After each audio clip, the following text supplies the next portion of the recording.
My name is Kristie Weiler and I graduated in 2003 with a double major in communications and psychology. I'm the owner and director of Metro Dance and Music in Plymouth. We teach all types of dance. We do ballet, jazz, tap, hip hop, contemporary, and then we also have piano, voice, and guitar classes, so it's very busy. I was drawn to communications and psychology as well, just from taking the intro classes, and I just loved them and wanted to learn more.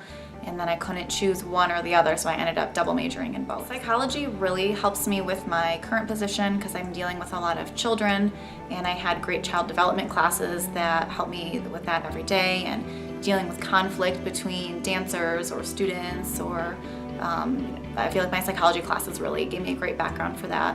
In communications as well, I'm doing a lot of the marketing and the advertising, the public relations for the studio, so I feel like I had a really strong background coming from the CASL program. Yeah, I loved a lot of my psychology and communication classes because I felt like the instructors had real-world experience. They were working in PR firms, they were taking on clients during the day and then coming in and kind of sharing what that life was like. I really loved my abnormal psychology classes at first. I just felt that it was so interesting. But then my child development classes too, just learning about how the different ways that the brain can develop, and I just found it very interesting.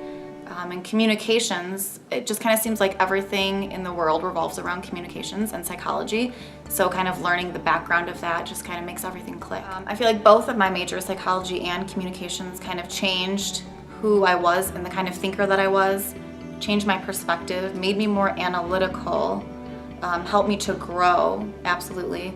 And I'm grateful that I have that in everyday situations. As a mom, I'm always grateful for my communications and psychology, that I can kind of fall back on that. As an entrepreneur, you're dealing with the public, you're dealing with clients, you're dealing with your reputation. I would also say never stop learning. That gives you a great background, but you have to keep going and keep learning.